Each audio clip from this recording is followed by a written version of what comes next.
메디슨이 포지티브 어쨌든 그 이 측면에서는 덕을 갖춘 정치인들이 특히 고위직일수록, 그 다음에 네거티브가 이거예요. 야심에는 야심으로 대응해야 하듯이 파벌, 이게 한둘로 독점하면 안 돼. 다양화할 필요가 있겠어. 다양화. 그래서 작은 사회보단 큰 사회가 좋아. 그리고 지역마다 지역의 특색이 있을 필요가 있어. 이런, 그래서 견제와 협력을 이루게 함으로써 파벌의 위험으로부터 공적인 선, 퍼블릭 굿이에요. 여기서는 또 다른 곳에서는 커먼 굿을 쓰기도 하고, 그 다음에 그 개인의 권리를 보호하고 동시에 어차피 민중정부일 수밖에 없어요. 민중정부, 이때 민중은 아까 데모스 개념입니다. 피플 개념이죠. 민중정부의 정신과 형태를 보존하는 일이 우리가 추구하는 고귀한 목표다. 이렇게 이야기를 합니다. 그러면서 권력 분립을 실질적으로 유지하기 위해서 어떤 나라에서도 쓰지 않은 처음으로 입법부, 사법부, 행정부 이렇게 둔 거예요. 이렇게 두자. 그리고 입법부도 민의를 대변할 하원, 그 다음에 민의 하면은 민의에 휘둘리거나 민의를 호도할 소지가 있어. 민의와 무관하게 그 나라나 사회가 가야 할 밝은 미래를 향한 지혜 밝힐 상원, 이 역할을 나눠야 된다. 그게 공화정부의 이 사람이 독특한 원칙이라고 그래. 이 공화주의 원칙이에요. 민주주의 원칙이 아니라. 여기 보면 페더럴리스트 페이퍼 넘버 62번에 따라서 메디슨 미국 공화주의의 이제 둘째 특성을 언급한다면 57번에 모든 정치 체제의 목표는 우선 그 사회의 공동선이 무엇인가를 판단할 최고의 지혜와 그러한 공동선을 추구하는 최고의 덕성을 지닌 사람들을 지도자로 확보하는 것이다. 이렇게 표현합니다. 따라서 사실은 최범 선생님이 언급했던 집단 가운데 좌파 집단, 이들은 운동권 시절에 적어도 마르크스적 사회주의 그 중에 극히 일부긴 하지만 북한의 주체 사상도 받아들일 용의가 있는 그런 시각에서 본다면은 재벌이라는 그룹은 이건 뭐 반사회적이야, 노동자비 결성되어야 된다면 타도가 필요하지, 삼성 타도 뭐 말하자면 당연히 그렇게 외쳐왔던 이쪽이고, 또 다른 집단 또 볼 수 있겠죠. 또 다른 집단, 그것도 지금 이게 이들에게 나라를 맡기면 안 돼. 그럼 어떻게 할 건가? 뭐 필요하다면 물리적 힘, 군의 총칼을 들이대서라도 저들 제거해야 되지 않아? 어쨌든 이들도 태극기 속에 일부가 뭐예요? 이들도 집단이에요. 그렇죠? 근데 동기가 달라요. 동기가 다르다. 아파트, 지금 요즘 서울 아파트가 오른데 변두리 아파트 이 여성들이 모여서 우리 변두리 지역도 아파트 값이 올라야지. 그렇다면 우리 아파트 그 지금 한 4, 5억 전대 강남 아파트에 비하면 7, 8억은 받아야 되지 않겠습니까? 부녀의 일부가 모여서 이제 의기투합합니다. 이것도 집단화되는 거예요. 안타까운 것은 제가 상계동에 있을 때 상계동에 그 학교를 가기 위해서 이웃 단지 아이들이 그 학교를 가기 위해서 그 특정 아파트 이게 중앙을 통과해요. 따라서 그 아이들이 학교 그 등교 시간에 왁자지껄하죠. 그렇죠? 부녀들이 아파트값 떨어진다고 부녀에서 차단을 했어요. 그래서 애들 돌아가게 만들어요. 근데 돌아가는 길이 6차선 도로라 위험해요. 이것도 집단이에요. 근데 이 후자 집단은 어떤 집단이냐면 사실은 동기가 사적인 개인에게 있는 겁니다. 나 살고 있는 아파트값 올려야 돼. 강남만 올릴 수 있어? 이리 올려. 담합해서라도. 따라서 집단의 이면에는 뭐가 있냐면 개인의 사적 동기로 인해서, 그렇죠? 이것도 같이 봐야 한다는 거예요. 따라서 현상만 보시지 말고 깊이도 같이 봐야 한다라고 이제 보여지는 겁니다. 그런 의미에서 우리가 공화주의 운동도 개개인들이 좌와 우의 극단적 형태에 맡겼더니 이 집단의 충돌이 너무 심해서 나라가 위험한 지경으로 빠져들겠어? 안 되겠어? 그러면 바로 잡아야 되는데 바로 잡을 때 깃발이 있어야 이 깃발 지치 속에서 우리가 좀 힘내서 하지 않겠어? 민자운동 여기저기 하신 분들 저도 했고요. 그렇다면 그것만으로 안 되겠네. 공화주의 좀 찾아보자. 이런 거에 우리도 모이는 거예요. 그렇죠? 따라서 동기 자체를 오히려 볼 필요가 있겠다. 선한 동기냐? 적어도 미국 헌법에 각인된 공화주의는 이런 거죠. 조금 아까 말한 것처럼요. 그래서 그 세 번째 메디슨의 둘째 특성이 이제 그런 의미에서 덕성을 지닌 사람들이 좋은 사회라는 목적 속에서 이게 각자의 좋음도 있는데 이 물질적 좋음을 넘어서서 이제 도덕적 좋음 그리고 공동의 좋음. 그런데 그러면 흑인들은 우리 사회 구성원입니까 아닙니까? 여성들은 입니까 아닙니까? 당연히 물음을 우리가 던질 수밖에 없는 거예요. 그렇죠? 이렇게 가야 되는 거거든요. 그렇다면 커먼 굿이 이걸 적어도 미국 건국공화주의는 분명히 천명합니다. 그런 점에서 공화주의자 제퍼슨의 영향 속에서 다수파에 의한 소수파의 권리 침해를 방지해야 한다라는 것을 토마스 제퍼슨이 메디슨에게 자꾸 언급을 합니다. 아주 둘이 굉장히 가까웠어요. 토마스 제퍼슨이 3대 대통령을 역임하고 다음 대통령은 제퍼슨이하고 메디슨에게 가도록 토마스 제퍼슨이 밀어줍니다. 그럴 정도로 둘 간의 나이 차는 있죠. 토마스 제퍼슨이 이 버지니아 주지사 할 때 주지사의 말하자면 특보죠. 특보 2인이 있었는데 메디슨이 그 역할을 맡게 됨으로써 둘이 인연을 맺게 되고 영향을 받게 됩니다. 어쨌든 메디슨은 제퍼슨의 영향을 좀 받습니다. 그런데 메디슨은 본인이 이 버지니아 출신인데 작은 주가 있었어요. 뉴저지에 프린스턴 대학이 있었거든요. 근데 프린스턴 대학이 서게 된 이유는 1630년에 아까 말한 이 매사추세츠가 커가면서 거기에 모교 강좌가 열리고 여기에 이 주의 관료들과 주지사들이 강좌를 듣기도 하고 발언도 하고 여기에 좋은 저명한 인사들 그중에는 많은 목사님들도 오시고 이런 얘기를 들으면서 노트 적어가면서 사회를 좋은 사회 이 희망을 갖고서 움직였던 거예요. 실제로는요. 매사추세츠 주가 뉴잉글랜드가 이런 방식으로 했는데 그러면서 이제 이런 분들을 양성할 학교가 필요해. 그래서 생긴 게 1636년인가 8년에 하버드대가 서요. 처음에는 신학 목사들 지도자를 양성할.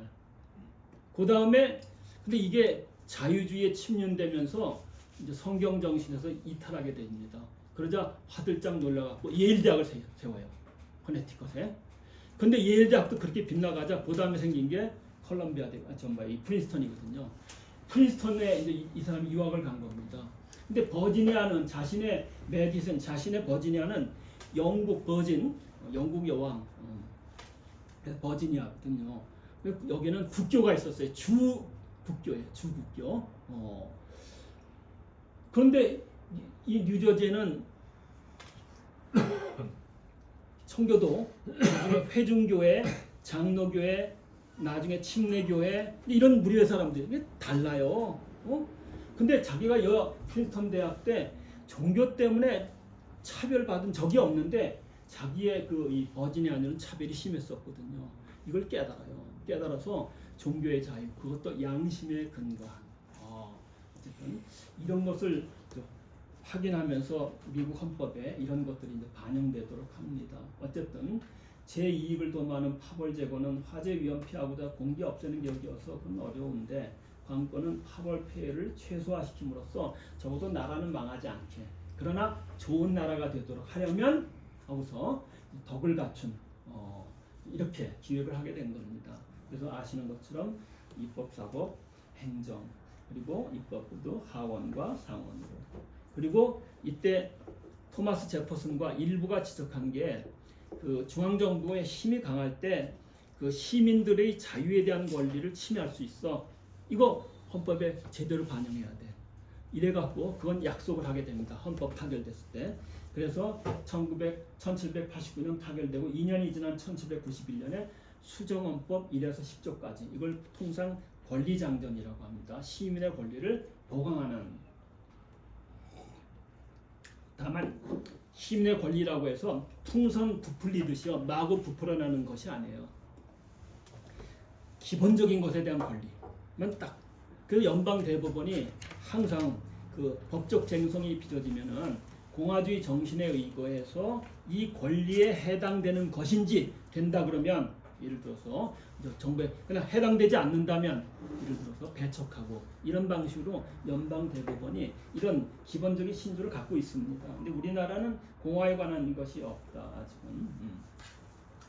뭐 간단히 초대 대통령 조지 워싱턴 스위스 반란 지켜보면서 얘기한 것처럼 군주제 잠시 관심을 가졌지만 흔쾌히 공화정에 동의해서 초대 대통령 두 번째도 안 하려고 했었어요. 근데 제퍼슨하고 주변에서 해밀턴이 한 번 더 하셔야 된다.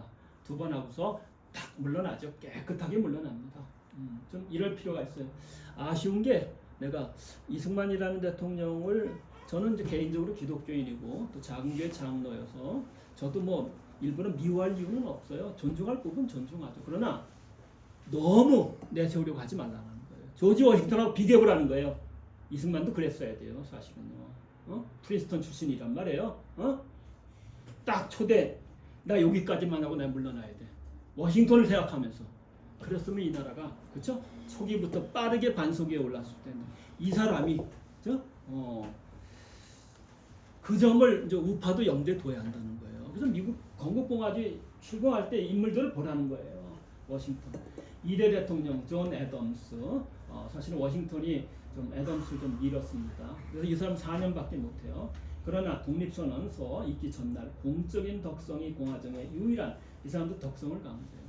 주불대사 당시에 벤저민 프랭클린 계몽주의에 밝은 지성인입니다. 독립선언서 토마스 제퍼슨하고 공동으로 근데 제퍼슨이 다 작성합니다.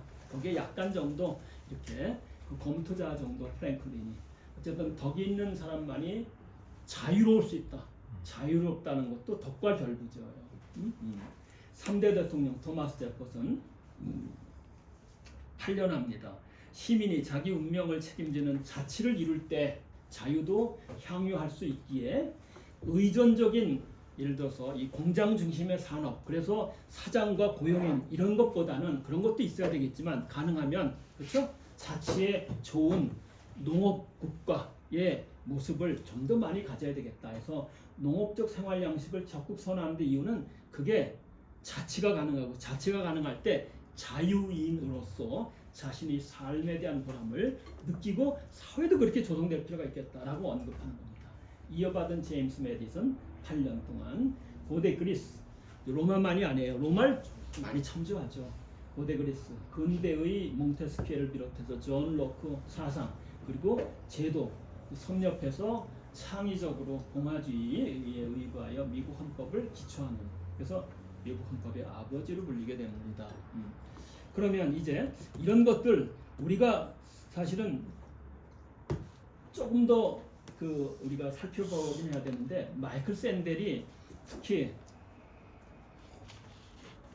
현대 미국 사회가 밝은 사회가 아니라는 거예요. 예전의 밝음이 자꾸 열버져가고 퇴색돼가고 있다. 이거 안타까운 일이다.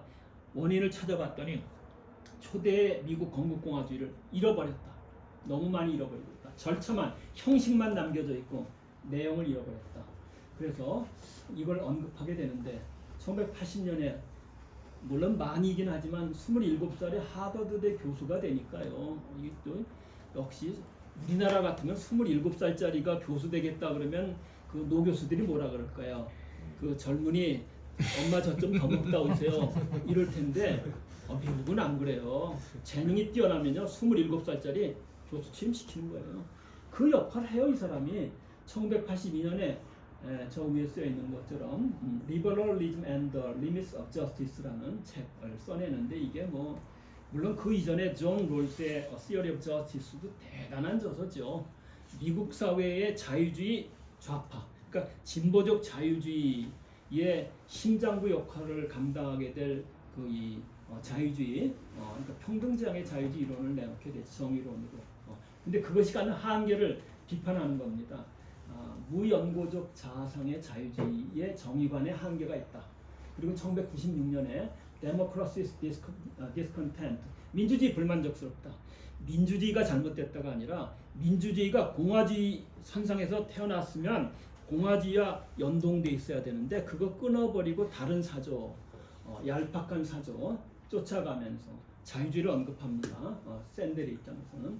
그래서 미국 사회가 혼란좌절 이렇게 나가고 있다를 여기서 꼬집어요. 그러면서 치유 대안으로 우리가 살펴봐야 할 게 건국 당시의 공화주의, 이거 다시 봐야 된다, 이렇게 말합니다. 그러면서 정의란 무엇인가 12장에 보면은 이런 부류의 마지막 정치인으로 내세운 것이 이제 로버트 케네디, 존 F 케네디의 동생입니다. 로버트 케네디의 연설문을 정의란 무엇인가 책 아직도 갖고 계실 거예요. 12장 가서 로버트 케네디 연설문 이렇게 뒤져보세요. 거기에 뭐라고 쓰여 있는지. 그게 이제 공화주의적인 거예요. 그러면 마이클 샌델의 프리즘으로 본 미국 건국공화주의는 한 문단으로 정리하자면 이렇게 표현할 수 있어요. 민주주의에 불만해서 공화주의 정치 이론에 따르면 자유롭다는 것은 자체의 운명을 지배하는 정치 공통체를 다스리는데 참여한다는 것을 의미한다. 이런 의미에서 자치, self-government는 자체 운명을 지배하는 정치 공동체들 그리고 공동선을 위해 행동할 수 있을 만큼 자신을 공동체와 충분히 동일시하는 시민들을 필요한다. 물론 이 시민은 자유의 시민이에요. 이걸 이 사람도 언급을 합니다. 그러한 참여에 필요한 덕, 독립성, 공유된 인식을 갖춘 시민들을 길러내는, 따라서 제도가 이런 덕을 갖춘 시민을 길러내는데 주안점을 둬야 한다는 거예요. 그렇게 하지 않으면 다 제 이익, 작은 권력이라도 거머쥐려고 어떻게 해서든 완장이라도 차갖고서 호기 좀 부르려고 하는 사람들이, 그렇죠? 사회에 쫙 퍼지게 되면 영향받은 오늘날의 우리 청년들 영혼을 팔아서라도 아파트를 사야 되는데, 그렇죠? 우리 사회가 가야 할 밝은 미래에 대한 비전, 이런 것을 적어도 우리 때는 그래도 배고팠다 하더라도 가졌었는데 요즘은 찾아보기가 어려운 거예요. 그렇죠? 이런 그런 점에서